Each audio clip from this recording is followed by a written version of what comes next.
우리 같이 하나님의 말씀 볼까요? 우리 오늘 볼 말씀은 신약성경 사도행전 14장 8절부터 18절까지의 말씀입니다.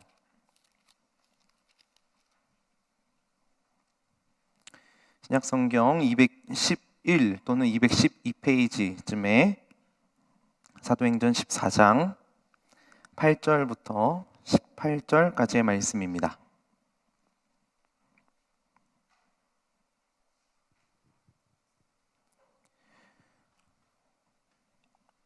우리 한 절씩 돌아가면서 교독할까요? 제가 먼저 8절 말씀 보겠습니다. 루스드라에 발을 쓰지 못하는 한 사람이 앉아 있는데 나면서 걷지 못하게 되어 걸어본 적이 없는 자라. 바울이 말하는 것을 듣거늘 바울이 주목하여 구원받을 만한 믿음이 그에게 있는 것을 보고 큰 소리로 이르되 내 발로 바로 일어서라 하니 그 사람이 일어나 걷는지라. 무리가 바울이 한 일을 보고 루가오니아 방 안으로 소리질러 이르되 신들이 사람의 형상으로 우리 가운데 내려오셨다 하여 바나바는 제우스라 하고 바울은 그 중에 말하는 자이므로 헤르메스라 하더라. 시외 제주스 신당의 제사장이 소와 화환들을 가지고 대문 앞에 와서 무리와 함께 제사하고자 하니 두 사도 바나바와 바울이 듣고 옷을 찢고 무리 가운데 뛰어 들어가서 소리 질러 이르되 여러분이여 어찌하여 이러한 일을 하느냐 우리도 여러분과 같은 성정을 가진 사람이라 여러분에게 복음을 전하는 것은 이런 헛된 일을 버리고 천지와 바다와 그 가운데 만물을 지으시고 살아계신 하나님께로 돌아오게 함이라. 하나님이 지나간 세대에는 모든 민족으로 자기들의 길들을 가게 방임하셨으나 그러나 자기를 증언하지 아니하신 것이 아니니 곧 여러분에게 하늘로부터 비를 내리시며 결실기를 주시는 선한 일을 하사 음식과 기쁨으로 여러분의 마음에 만족하게 하셨느니라 하고 같이 봅니다. 이렇게 말하여 겨우 무리를 말려 자기들에게 제사를 못하게 하니라. 아멘. 우리 함께 기도하고 말씀 나눌까요? 하나님, 오늘도 우리를 예배의 자리로 또 말씀 앞으로 불러주셔서 감사합니다. 우리를 부르신 이가 하나님임을 우리가 다시 한 번 더 기억합니다. 우리를 불러주신 그 하나님의 음성에 귀 기울이는 시간 되게 하여 주시고 하나님을 만나는 시간 되게 하여 주시옵소서. 이 시간 주님의 은혜에 감사하여서 예물을 올려드린 손길들 있습니다. 이 예물을 하나님 기뻐 받아주시고 우리에게 있는 모든 것이 예외 없이 전부 다 하나님으로부터 온 것임을 기억하고 우리의 삶의 주인 되신 하나님 앞에 순종하는 우리의 모습들 되게 하여 주시옵소서. 물질이 부족하여 드리지 못한 손길들 있습니까? 그들의 안타깝고 속상한 마음 헤아려 주시고 하나님 앞에 드릴 수 있는 풍성한 물질과 믿음과 마음 허락하여 주시옵소서. 감사드리며 예수님의 이름으로 기도드리옵나이다. 아멘. 지난주 제가 한 책을 읽으면서 이런 문구가 눈에 들어왔습니다. 이 문구는요, 무신론자가 불편함을 느끼는 예배라는 말이었습니다. 여러분들은 이 말에 대해 어떻게 생각하시나요? 무신론자가 또는 불신자가 불편함을 느끼는 예배. 예를 들어 이런 거예요. 우리 청년 예배, 이 4부 예배에 무신론자 또는 불신자가 와서 예배를 드린다고 했을 때 그들의 마음 가운데 불편함을 느껴야 하는 걸까요? 아니면 편안함을 느껴야 하는 걸까요? 먼저 이 질문에 답을 하기 전에 우리는 이 불편함이라는 말과 무례함이라는 말은 구분해서 답을 해야 합니다. 만약 오늘 예배에 처음 온 불신자들 또는 무신론자들이 있다면 우리는 그들을 충분히 염두에 두고 배려해야 할 필요가 있겠죠. 그런데 이런 거예요. 예수님을 믿지 않는 사람들이 좀 불편해할 수 있으니까, 무신론자가 좀 불편해할 수 있으니까 오직 그리스도를 믿는 믿음으로만 구원에 이른다라는 말을 자제해야 하는 걸까요? 믿은 지 얼마 안 된 지체들은 예수 그리스도라는 말이 좀 불편하게 다가올 수 있으니까 그냥 신이라고 표현을 한다든지 아니면 좀 중의적인 의미를 담고 있는 하나님이라고만 표현을 한다면 그게 그들을 배려하는 걸까요? 예배 중간에 막 회개기도하고 막 선포하고 막 이런 것들이 우리 무신론자들, 불신자들에게는 불편할 수 있으니까 예배 안에 그런 순서들 다 빼고 예배를 드리는 게 그들을 배려하는 걸까요? 저도 말씀을 준비하면서 좀 많은 고민을 해봤습니다. 그래서 결국 스스로 좀 내렸던 결론은 우리 예배가 무신론자들 또는 예수님을 믿지 않는 사람들에게 불편함을 느끼는 예배가 되면 좋겠다라는 생각을 해보게 되었습니다. 그들에게 무례함이 아니라 그들에게 진리를 선포했을 때 불편한 마음들이 마음을 격동시켜서 본질적인 복음에 관심을 가지면 좋겠다라는 마음이 담겨져 있는 거죠. 결국 우리가 이런 고민을 하고 있는 것 자체는 이런 게 전제되어 있습니다. 진리와 비진리가 만나는 곳에는 항상 충돌이 일어날 수밖에 없다. 그리고 비진리에 익숙한 사람들이 진리를 접하게 될 때에는 당연히 거부감을 느낄 수밖에 없게 되는 거죠. 여러분 한번 생각해 보세요. 진리와 진리가 만나면 굉장히 평화롭습니다. 그렇다면 비진리와 비진리가 만나면 어떻게 될까요? 평화로울 수도 있겠고, 근데 견해가 다르면은 또 이렇게 불편한 마음들이 생길 수 있겠죠. 그런데 진리와 비진리가 만난다라고 생각을 해보자라는 거예요. 진리와 비진리. 반드시 부딪혔을 때에는 갈등이 일어날 수밖에 없다라는 거죠. 그리고 이러한 갈등, 이러한 불편함을 없애기 위해서 필요한 게 뭐냐면은 보통 취하는 자세가 한쪽이 침묵하는 겁니다. 이런 차원에서 이런 불편함을 우리도 느낄 수 있으면 좋겠다라는 생각을 해보게 돼요. 아니, 우리는 사실 이런 불편함을 느껴야 하는 사람들입니다. 왜냐하면 우리는 죄인이기 때문에 진리를 향해 나아가는 게 아니라 때로는 비진리에 익숙하고 비진리를 행하는 것에 더 큰 즐거움을 느끼는 사람들이기 때문이죠. 쉽게 말해서 우리는 죄를 짓는 죄인이라는 거예요. 때로 우리는 너무 편하게 신앙생활을 하는 경향이 있습니다. 여러분들에게 일을 하지 않는다, 뭘 섬기지 않는다, 이런 차원이 아니라 고민을 하지 않는 거예요. 뭐가 진리인지, 뭐가 비진리인지.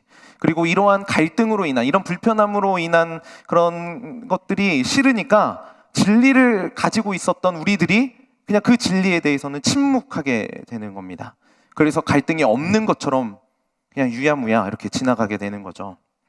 저는 가끔 이렇게 청년들 중에서 말씀을 듣고 궁금한 부분이나 이해가 되지 않는 부분으로 연락을 해오는 청년들이 너무나 반갑습니다. 그리고 때로는 제가 한 말에 대해서 동의하지 않아 질문하는 것도 너무 좋아요. 결국 이게 뭐냐면 진리를 향한 발버둥이기 때문에 그렇죠. 진리를 더 명확하게 알고 싶은데 우리의 우둔한 지식과 재성이 명확하게 알지 못하게 만드니까 그런 진리에 대한 궁금증이 생기니까 질문을 하게 된다라는 거예요. 저는 우리 청년들이 진리와 부딪힐 때 느낄 수 있는 불편함에 대해서 거부하지 않았으면 좋겠습니다. 여러분들이 제 말에 동의하지 않아도 좋습니다. 그런데 계속 고민하는 거예요. 진리가 무엇인지, 진리를 행하기 위해서 우리가 무엇을 기억해야 하는지. 그래서 이러한 고민에 대해서는 여러분들이 침묵하지 않길, 고민할 수 있길 진심으로 축복합니다. 이런 관점에서 복음이 전파되는 곳에는 항상 이런 불편함들이 있었습니다. 예수님이 오셔서 복음을 전하실 때도 그랬고 예수님의 제자들이 복음을 전할 때도 그랬죠. 그래서 그러한 불편함을 느낀 사람들에 의해서 예수님의 제자들은 전부 다 순교하게 됩니다. 그리고 조금 더 뒤로 가서 스데반 집사님도 그랬고 오늘 본문에 등장하는 바울도 마찬가지였습니다. 복음을 전할 때 그 복음을 받아들이는 비진리에 있었던 사람들이 느끼는 불편함들이 있었고 그 사람들에 의해서 복음을 전한 자들이 박해를 받게 되었던 거죠. 근데 중요한 거는 이런 진리를 알고 있는 성경에 나오는 그 믿음의 선배들이 침묵하지 않았다라는 거예요. 저항했다라는 거죠. 저는 성경에 이런 불편함 그리고 그 무신론자, 불신자들을 향한 그 무례함을 구분하고 그러나 비진리를 가진 자들을 향해서 예의를 최대한 지켜가면서 한치 양보도 하지 않은 대표적인 인물이 오늘 본문에 등장하는 바울이라고 생각합니다. 그리고 바울은 이방인들에게 복음을 전하면서 여러 가지 권면을 했었는데 그 이방인들의 마음을 불편하지 않기 위해서 이렇게 권면하기도 합니다. 고린도전서에 있는 말씀인데요. 불신자 중 누가 너희를 청할 때에 너희가 가고자 하거든 너희 앞에 차려놓은 것이 무엇이든지 양심을 위하여 묻지 말고 먹으라. 사실 유대인들은 음식에 대해서 굉장히 예민한 사람들이었죠. 그런데 불신자들이 준비해온 음식에 대해서는 양심을 위해서 묻지 말고 먹어라. 그러니까 이방인들, 불신자들을 배려해라 라고 권면을 하고 있는 거죠. 그러니까 인간으로서의 예의, 더 나아가서 그리스도인으로서의 그 지켜야 할 예의가 있다라고 바울은 권면을 했던 겁니다. 왜냐하면 이 음식의 문제는 진리가 아니라 비진리의 문제였기 때문이죠. 이것처럼 바울은 복음을 전하는 데 있어서 무례하지 말아야 함에 대해, 예의를 지켜야 하는 것에 대해서 굉장히 강조했던 사람이었습니다. 그런데 진리에 대해서만큼은 결코 용납하지 않았던 사람이기도 했었죠. 그러니까 비진리에 있어서는 침묵했지만 진리에 대해서는 단호한 사람이었던 겁니다. 그리고 그 단호함이 오늘 본문 가운데에도 드러나고 있습니다. 오늘 본문은 이방인들을 향한 바울의 첫 번째 전도 여행으로 이고니온이라는 도시를 지났고 루스드라에서 복음을 전하는 장면입니다. 한번 지도를 보시면요, 이게 보이실지 모르겠는데 저 빨간색으로 표시된 곳이 이고니온, 그리고 루스드라, 그리고 뒤에 가서 보겠지만 더베라는 지역도 이게 근방에 있습니다. 그런데 오늘 이 본문에 등장하는 루스드라라는 이 지역에는 유대인들이 많지는 않았던 것 같아요. 왜냐하면 보통 바울은 어느 지역에 가면은 가장 먼저 유대인 회당에 가서 말씀을 먼저 전했었는데 이곳에서는 회당에 들어갔다라는 이야기가 없기 때문이죠. 그러니까 좀 이방 문화에 익숙한 지역이 루스드라라는 겁니다. 어쨌든 루스드라의 그 길을 걸어가다가 걷지 못하는 한 사람을 보게 된 거죠. 그리고 바울은 이 사람을 고쳐주는 기적을 보여줍니다. 우리 8절 10절 말씀 같이 한번 읽어볼까요? 루스드라에 발을 쓰지 못하는 한 사람이 앉아 있는데 나면서 걷지 못하게 되어 걸어본 적이 없는 자라. 큰 소리로 이르되 내 발로 일어서 그 사람이 일어나 걷는지라. 네, 나면서 걷지 못하게 되어서 한 번도 걸어본 적이 없는 사람인데 바울이 지금 일어서라 라고 이야기하니까 일어서게 된 거예요. 여러분, 이 사건 보면은 떠오르는 사건 없으세요? 그거 떠오르시죠? 맞죠? 네. 베드로와 요한이 성전 미문에 앉아있는 안진뱅이를 일으킨 사건 떠오르실 거예요. 그런데요, 오늘 이 사건을 통해서 바울은 이 진리와 비진리가 만나는 그 자리에서 굉장한 불편함을 느끼게 됩니다. 오늘 본문은 이런 이야기예요. 나면서부터 일어나지 못하는 사람을 일어서게 한 기적을 보여준 다음에 루스드라의 사람들이 바울을 추앙하게 된 거죠. 그러면서 루스드라에 있는 사람들이 바울과 바나바를 향해서 이제 헤르메스, 제우스 이렇게 부르는 것을 이제 듣게 되는 겁니다. 이 루스드라에 있던 사람들은요, 우리가 이제 단군 신화의 그런 이야기를 가지고 있는 것처럼 굳게 믿고 있었던 신화가 한 가지 있었습니다. 최고의 신이었던 제우스, 그리고 그 제우스의 그 말을 대변해주는 헤르메스라는 신이 있었는데, 이 제우스와 헤르메스가 가난한 여행자로 변신해서 루스드라 지역에 찾아옵니다. 그래서 유숙할 곳을 찾는데 계속 집집마다 거절당하는 거죠. 그러다가 어떤 가난하고 늙은 노 부부의 집에 들어갑니다.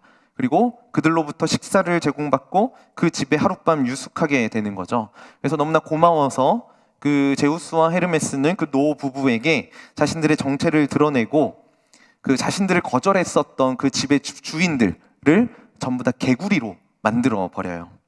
그리고 그 노 부부의 집은 황금과 대리석으로 아주 멋진 신전으로 만들어 버리죠. 그러니까 이러한 신전이 루스드라에 있었던 거고, 그 신전에 내려오는 어떤 신화, 전설이 있었던 겁니다.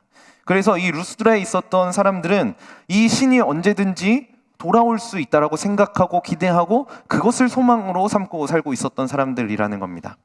그런데 이 루스드라에 있는 사람들이 바울과 바나바를 보니까 딱 그 사람, 그 신인 것처럼 보여지는 거예요. 아마도 바나바는 이렇게 좀 외형적으로, 체형적으로 위험이 있는 사람처럼 느껴졌던 것 같아요. 그리고 보통 말을 바울이 했었으니까, 복음을 보통 바울이 전했잖아요. 그리고 바울이 말하는 사람처럼 보이니까 이 바나바를 향해서는 최고의 신이라는 제우스라는 호칭을 붙여주고, 이 바울을 향해서는 대언자, 그러니까 말을 전해서 대신 해주는 헤르메스라는 그런 신으로 불렸던 거죠. 그래서 루스드라 사람들이 그 신전에 있었던 제사장들을 막 불러오기 시작합니다. 그리고 이 제우스, 우리 눈에 보이는 제우스와 헤르메스를 위해서 제사를 드리게 하는 거죠. 아마 처음에는요, 성경에도 나오지만 루가오니아 방언으로 이야기하고 있었기 때문에 이게 처음에는 무슨 말인지 바울과 바나바도 몰랐던 것 같아요. 그런데 이제 분위기가 좀 묘하게 흘러가는 거죠. 존경과 감사를 넘어서서 지금 숭배하려고 하는 것들을 바울과 바나바가 느꼈던 겁니다. 그리고 바울과 바나바는 그렇게 숭배하려는 그들을 향해서 아주 강하게 거부하죠. 불편함을 느꼈던 겁니다. 오늘 15절 말씀, 너무 중요한 말씀입니다. 같이 한번 읽어봅니다. 이르되 여러분이여 어찌하여 이러한 일을 하느냐. 우리도 여러분과 같은 성정을 가진 사람이라. 여러분에게 복음을 전하는 것은 이런 헛된 일을 버리고 천지와 바다와 그 가운데 만물을 지으시고 살아계신 하나님께로 돌아오게 함이라. 네, 진리가 드러나야 하는데 지금 비진리를 목격하고 있는 거잖아요. 바울과 바나바가. 그러니까 진리를 가지고 있는 자가 그 비진리에 대해서 불편함을 호소하고 있는 거죠. 그런데요, 이 상황을 놓고 한번 우리의 상황을 생각해 보자라는 거예요. 우리가 이러한 상황에 놓이게 되면 우리는 어떤 자세를 취하는지 아세요? 진리 안에 있는 내 자신을 굉장히 드러나게 합니다. 그러니까 스스로 제우스와 헤르메스라는 것을 인정하는 태도를 우리가 취할 수 있다라는 거예요. 그러니까 애써 거부하지 않는 거죠. 그리고 사실 이러한 착각은요, 말씀을 맡은 목사들이 하기 쉬운 자세이기도 합니다. 뭔가 대단한 일을 하는 것처럼 느껴지기도 하고, 이게 사실 제 얘기입니다. 설교 후에 누군가로부터 오늘 말씀 너무 좋았어요, 오늘 은혜 많이 받았어요 라고 인사를 해주는 청년들이나 성도들이 있다면은 속으로 어깨가 이만큼 올라갑니다. 역시 내가 생각해낸 관점이 최고구나. 적절한 예화 하나 발견하면은 역시 나의 통찰력은 뛰어나구나. 이런 생각을 혼자서 하는 거죠. 저희 솔직한 마음입니다. 이런 교만함이라는 거 알고 있는데 이게 감출 수가 없는 거죠. 막 어디 가서 막 얘기하고 싶은 거예요. 막 자랑하고 싶고. 그래서 제가 이런 나의 교만한 마음을 이렇게 주체할 수가 없어가지고, 이게 목사라는 타이틀이 있기 때문에 어디 가서 얘기는 못 하잖아요. 그래서 스스로 고안해낸 방법이 하나 있는데요. 이제 집에 가서 저녁에 교만 타임을 5분 정도 아내에게 허락받습니다. 그리고 5분 정도 동안 내가 스스로 잘했다라고 생각하는, 오늘 하루 내가 잘했다라고 생각하는 것들을 막 얘기하는 거예요. 내가 여기 이 부분 진짜 장난 아니지 않아? 내가 이런 생각을 했다니까? 내가 이런 관점 발견했어. 이런 이야기를 하고 마지막에 한 소리 듣죠. 이제 그만해.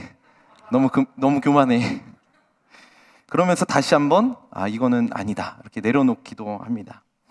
이게 말씀을 맡은 사역자로서 이 강단에 서면 겸손해야 한다라고 이거 이론적으로 잘 알고 있는데 다짐하는데도 계속해서 스스로 우쭐대는 거예요. 그런데 한번 생각해 보자라는 거예요. 제가 말씀을 잘 전해서 좋은 걸까요? 그런 게 아니죠. 제가 잘해서 그런 게 아니라 말씀이 원래 좋은 거예요. 그죠? 반대로 제가 말씀을 잘 전하지 못한다고 할지라도 그 안에 그 말씀이 좋은 거기 때문에 그 말씀을 통해서 충분히 은혜를 누릴 수 있게 된다라는 거죠. 그러니까 여기서의 진리는 내가 전한 말씀이 아니라 하나님의 말씀이 진리인 거죠. 하나님의 말씀이 진리이니까 자꾸 스스로 자랑하려고 하고 교만의 위치에 있는 비진리의 모습은 감춰줘야 한다라는 겁니다. 그리고 사실 이거의 반대의 모습이 우리에게 나타날 수도 있어요. 자존감이 확 떨어지는, 낮아지는 모습이 우리에게 나타날 수도 있죠. 그리고 나는 실패했어. 나는 이런 사람이야. 실패자야. 스스로 계속해서 자기의 자존감을 떨어뜨리는 모습을 반대로 보여주기도 합니다. 이런 차원에서 오늘 파송받는 DTS 팀들도 있습니다. 아웃리치 가는 팀들. 우리 가는 날 미안한데요. 여러분들 아웃리치 가는 거 대단한 일 아닙니다. 여러분이 뭐 뛰어나서 아웃리치 파송받고 뛰어난 사람이라서 하나님의 음성 듣고 그러는 거 아니라는 것을 기억했으면 좋겠어요. 하나님은 위대한 사람들 보내시지 않습니다. 반면에 그들과 동행하는 하나님이 위대하시죠. 여러분들과 동행하실 성령님이 위대하시기 때문에 여러분들의 아웃리치가 위대한 사역이 되는 거고 여러분들의 그 전도의 여정이 위대한 사역이 되는 거지, 내가 위대하고 내가 잘나서 그런 거 아니라는 것 꼭 기억했으면 좋겠어요. 뭐 성장반 했다고 제자반 했다고 스스로 우쭐해할 필요도 없습니다. 막 훈련을 코스웍처럼 생각해서 이제 DTS 끝까지 난 수료했어, 이제 할 거 없어. 그렇다고 여러분들이 막 엄청나게 변화되고 위대한 사람이 되는 거 아니라는 거예요. 매일의 삶 가운데, 여러분들의 삶 가운데 성령님이 동행하시지 않는다면 그 삶은 아무런 의미가 없다라는 거 꼭 기억해야 하는 겁니다. 만약 성령님이 있지 않으면, 성령님과 같이 걸지 않으면 스스로 옷줄된 것이고, 스스로를 가리켜서 헤르메스라고 제우스라고 여기는 꼴이라는 겁니다. 그래서 오늘 파송받는 우리 DTS 팀은요, 스스로에게 계속해서 선포할 수 있어야 돼요. 나는 이 아웃리치의 여정 가운데 주님보다 앞서지 않겠다. 성령님보다 앞서지 않겠다. 말씀보다 앞서지 않겠다. 이게 비진리를 대항하는 진리를 가진 그리스도인들의 모습이라는 겁니다. 그렇게 주님보다 앞서지 않고 말씀보다 앞서지 않고 성령님보다 앞서지 않았던 인물이 바울이었던 거죠. 그러니까 비진리의 모습들, 자신을 향해서 숭배하려는 그 모습을 향해서 도저히 침묵할 수가 없는 거예요. 그래서 우리는 기억해야 됩니다. 이 비진리를 가지고 있는 사람들을 그냥 복음을 가졌기 때문에 우리 다 이해해야지, 용납해줘야지, 배려해줘야지, 이거는요 그 사람들을 결코 위한 모습이 아니라는 것, 그것을 우리는 기억해야 됩니다. 지난주에 제 딸이 맛있는 젤리를 하나 먹고 있었습니다. 긴 통에, 이런 긴 통에 이제 들어있는 젤리였는데요, 제가 라일이한테 물었어요. 아빠 하나만 먹어도 돼? 아주 흔쾌히 하나만 먹으라고 이야기를 하더라고요. 그런데 제가 이게 통을 이렇게 탁탁 터는데 안 나오는 거예요, 젤리가. 그리고 젤리에 그 붙어있는 설탕이 있었는데 설탕이 막 이렇게 손바닥에 있는 거죠. 그래서 제가 이 설탕을 이렇게 입에 털어 넣고 다시 이게 터니까 안 나오니까 이렇게 꺼내가지고 하나를 입에 넣었어요. 그랬더니 라엘이가 갑자기 막 화를 내기 시작하는 거예요. 왜 두 개 먹어? 하나만 먹으라고 했잖아. 근데 이렇게 얘기하는데 저 억울하잖아요. 하나밖에 안 먹었는데. 아니야, 아빠 하나 먹었어. 처음에 먹은 거 젤리 아니고 설탕이었어. 이렇게 얘기했는데 얘가 이제 2개를 먹었다는 거에 이제 너무 이렇게 빠져 있는 거죠. 아니야, 내가 2개 먹는 거 봤어. 봐봐, 이제 젤리 별로 없잖아. 이렇게 얘기를 하는. 황당해가지고 진심으로 좀 화가 났더라고요. 그러다가 얘가 이제 좀 감정이 격해진 거예요. 그러다가 막 손을 막 아니라고 막 이렇게 하다가 이제 저의 안경을 이렇게 치게 된 거예요. 이제 스스로 생각했을 때 고의는 아닐지라도 이게 잘못됐다라는 것을 알려줘야 한다라는 이제 거룩한 사명감이 이제 막 생기기 시작했던 거예요. 그래서 제가 이게 막 혼내면은 조금 안 될 것 같아서 그동안 보여주지 않은 아주 낮은 목소리로 누가 아빠한테 그렇게 하래 하면서 한마디 했습니다. 그러니까 나일의 상황도 이해가 되긴 하지만 이거 안 된다라는 것을 알려줘야 하기 때문에 이제 그렇게 얘기를 했던 거죠. 근데 얘가 이제 그런 모습을 처음 본 거예요, 아빠의. 그래서 막 울기 시작했습니다. 나중에 엄마가 이렇게 와가지고 왜 이렇게 우냐고, 뭐 이렇게 서럽게 우는 거는 처음 봤다고 할 정도로 엄청 서럽게 우는 거죠. 근데 한번 생각해 보자라는 거예요.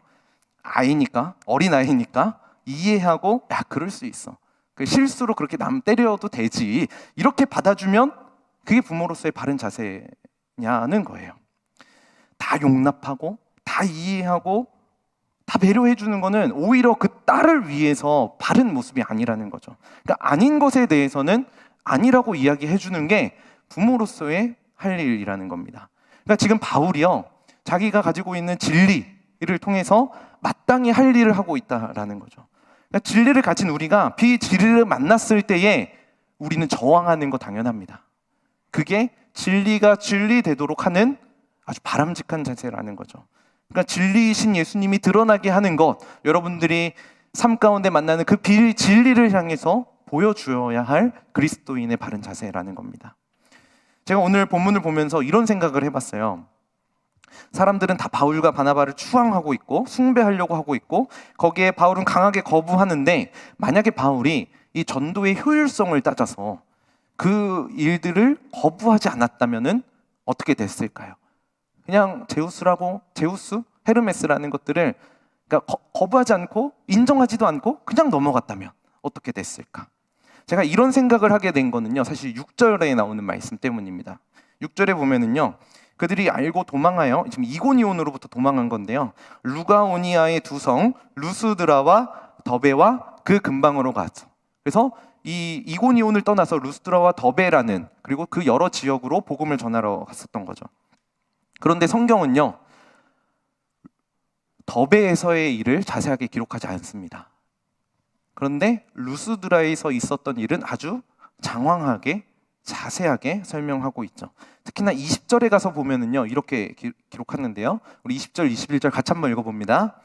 제자들이 둘러섰을 때에 바울이 일어나 그 성에 들어갔다가 이튿날 바나바와 함께 더베로 가서 복음을 그 성에서 전하여 많은 사람을 제자로 삼고 루스드라와 이고니온과 안디옥으로 돌아가서 네, 사도행전의 저자였던 누가는 그냥 더베에서 복음을 전한 일에 대해서 그냥 복음을 전해 많은 사람들을 제자로 삼았다, 여기까지만 기록한다라는 거죠. 사실 그렇다고 더베에서의 사역이 의미가 없다 이렇게 이야기할 건 아니긴 해요. 그렇지만 진리와 비진리가 만나서 충돌했을 때, 갈등을 겪었을 때, 그리고 진리를 가진 자가 불편함을 경험하니까 그 비진리에 대해서 침묵하지 않으니까 더욱 선명하게 일하셨던 성령님의 일하심이 드러나게 되었다라는 겁니다. 그리고 그것 때문에 하나님의 일하심을 오늘 이 자리에 있는 우리들도 묵상할 수 있게 되었다라는 거죠. 그러니까 여러분들 하나님의 일하심을 경험하고 싶다면은 비진리를 만났을 때 저항해야 되는 겁니다. 침묵해서는 안 되는 겁니다. 진리 안에 있는 자로서 불편함에 대해서 침묵하지 말고 진리가 드러나도록 저항할 수 있어야 되는 거죠. 그리고 오늘 본문에는요, 진리와 비진리가 만났을 때 불편함을 느꼈던 또 한 무리가 등장합니다. 그 사람들은요, 아까는 진리를 가지고 있었던 바울의 무리였는데 이번에는 비진리를 가지고 있었던 유대인들의 무리였습니다. 그러니까 유대인들도 진리를 만나니까 충돌을 경험했고 불편함을 경험했던 거죠. 오늘 본문에 나타나는 유대인들은 이곳에서 온 사람들이었습니다. 우리 19절 말씀 같이 한번 읽어봅니다. 유대인들이 안디옥과 이고니온에 와서 무리를 충동하니 그들이 돌로 바울을 쳐서 죽은 줄로 알고 시외로 끌어 내치니라. 어디서 왔다고 이야기하죠? 안디옥과 이고니온에서. 그러니까 지금 전도 여행을 먼저 했었던 그 지역이에요. 안디옥과 이고니온에서 복음을 전하고 거기서 이제 도망치듯이 나와서 루스드라로 왔는데 거기에 있던 유대인들이 굳이 루스드라까지 와서 무리를 충동하고 죽이려고 했다라는 거죠. 왜 이렇게 하는 겁니까? 왜 이렇게 열심을 보입니까? 자기들이 가지고 있었던 이 비진리의 그 모습들이 자기들은 진짜라고 생각했었던 거죠. 그리고 서로 상반되는 어떠한 내용들을 이제 접하게 되니까 진리를 만나니까 충돌했었던 겁니다. 그래서 그 충돌의 결과가 바울을 향해 돌을 던지는 것이었습니다. 때로 이제 과격한 반응이긴 했지만 비진리를 가진 사람들 입장에서는 거부감이 들었던 거죠. 그렇게 바울은 루스드라에서 돌에 맞게 됩니다. 그리고 얼마나 심했는지 사람들은 이 바울이 죽은 줄로 알았어요. 굉장한 돌질이 있었겠죠.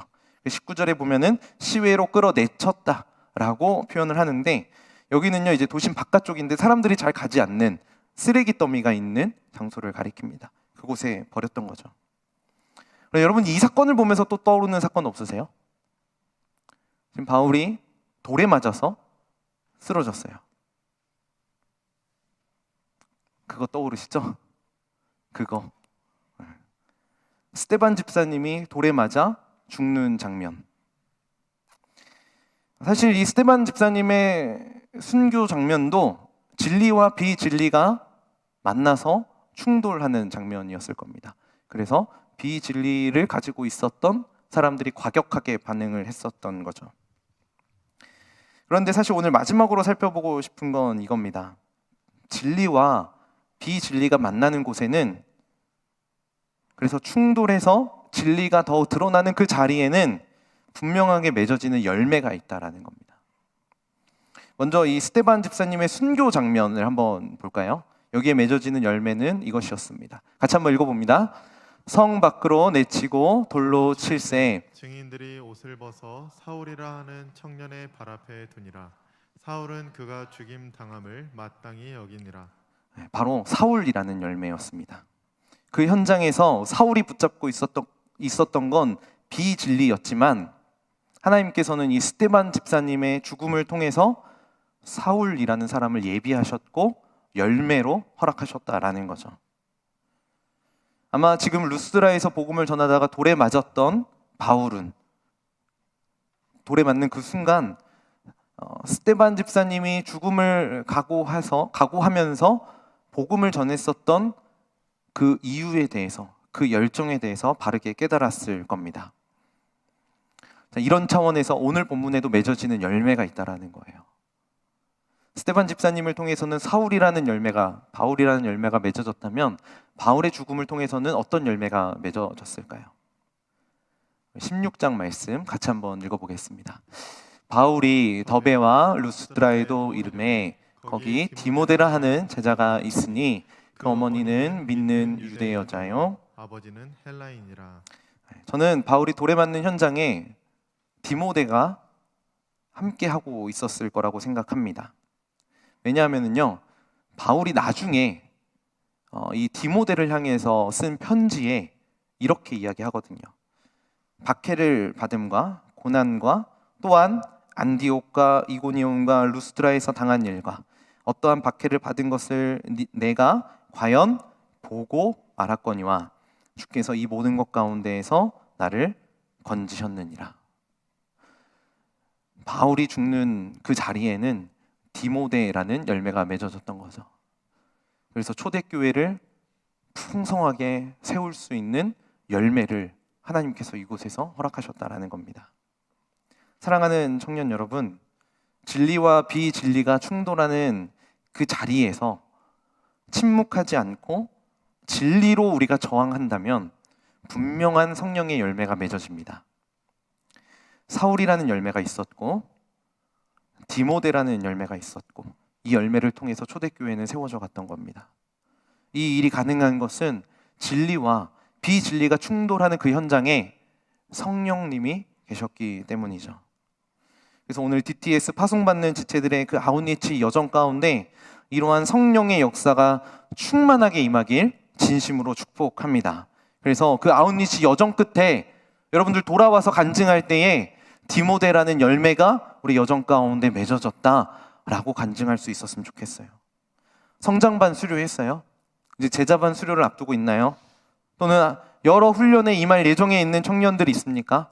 그 삶의 여정 가운데 디모데라는 아름다운 열매가 맺어지길 간절히 축복합니다. 그래서 저는 여러분들이 우리가 드리는 이 예배를 통해서 불편함을 경험했으면 좋겠어요. 아니, 여러분들 불편함을 반드시 느껴야 합니다. 느껴질 거예요. 그거 애써 외면하지 않았으면 좋겠어요.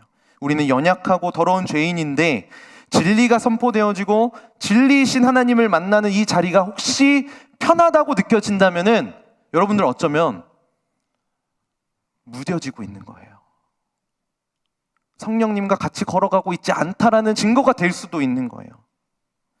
진리에 반응하고 싶지 않은, 좋은 게 좋은 거지, 그냥 좋은 대로, 혹시 이런 마음, 이런 안주하는 마음 가지고 있지 않으세요? 여러분, 좋은 게 아니에요. 진리만이 좋은 거예요. 예수님만이 좋은 거예요. 예수님 아니면 의미가 없다라는 거 여러분 기억하셔야 돼요. 예수님이 가장 좋다라는 거, 이 사실 기억할 때에 비진리를 만났을 때 우리는 저항할 수 있게 되는 거죠. 그래서 우리 사랑하는 청년들이 비진리 때문에 이 진리를 놓치지 않았으면 좋겠습니다. 비진리의 요소들 때문에 내가 사랑하는 그 예수님, 날 위해 십자가에 죽으신 그 예수님 놓치지 않았으면 좋겠어요. 그 에콰도르의 어린 나이에 순교한 짐 엘리엇 선교사님이 이런 말을 했다고 하잖아요. 우리 너무나 유명한 말씀이에요. 영원한 것을 얻기 위해 영원하지 않는 것을 버리는 자는 절대 어리석은 자가 아니다. 저는 이걸 이렇게 또 이야기하고 싶어요. 진리를 얻기 위해 비진리를 버리는 자는 절대 어리석은 자가 아니다. 여러분들 무엇을 붙잡으시겠습니까? 우리 주변에 비진리의 요소들이 너무나 많이 있습니다. 어쩌면 예배하는 이 자리, 훈련받는 그 자리, 아웃리치하는 그 여정 가운데 비진리의 요소가 우리를 계속해서 공격해 올 거예요. 여러분, 그것 때문에 진리 놓치고 싶으세요? 예수님 놓치고 싶으세요? 우리 그러지 말자라는 거예요. 여러분들의 삶에 안주하지 않았으면 좋겠어요. 이 예배의 자리에서 안주하지 않았으면 좋겠어요. 여러분들의 삶을 통해서도 그 디모데라는 열매가 맺어질 수 있음을 꼭 붙잡고 기억했으면 좋겠어요. 그게 언제 가능해요? 우리 성령님과 같이 걸어갈 때에, 성령님과 같이 걸어갈 때에 그 열매 맺어질 수 있다라는 거예요. 그렇기 때문에 여러분들이 곧 사울이고 여러분들이 곧 디모데라는 것. 이 열매가 꼭 사람은 아니더라도 하나님과 친밀해지고 하나님의 일하심을 여러분들의 삶을 통해서 경험할 수 있게 되는 거죠. 저는 그게 DTS라고 생각합니다. 코스성 완료했다는 것 말고 비진리의 요소를 진리로 저항하는 것, 그렇게 저항할 수 있도록 힘주시는 성령님과 같이 걸어가는 것, 그게 성장반이고 그게 제자훈련이고 그게 블레싱이고 그게 비전 트립인 거죠. 만약 그 안에 진리가 있다면 여러분 외면하지 마세요. 침묵하지 마세요. 그리고 그 진리를 내가 발견하고 싶고 그 진리이신 예수님 붙잡고 싶다면 부딪혀 보는 거죠. 그래서 우리에게 필요한 간구가 있습니다. 우리 아까 처음에 고백했었던 찬양인데요, 주님보다 앞서지 않는 것, 하나님이 나에게 하시는 말씀보다 앞서지 않는 것, 무엇보다 성령님보다 앞서지 않는 것. 왜냐하면 그렇게 같이 걸어갈 때에 사울이라는 열매, 디모데라는 열매 우리의 삶 가운데 맺어지기 때문이죠. 우리 시간에 같이 말씀을 기억하면서 우리에게 그 열매를 허락해 주신 하나님 기억하며 우리 하나님 앞에 이렇게 찬양하며 나아갑니다.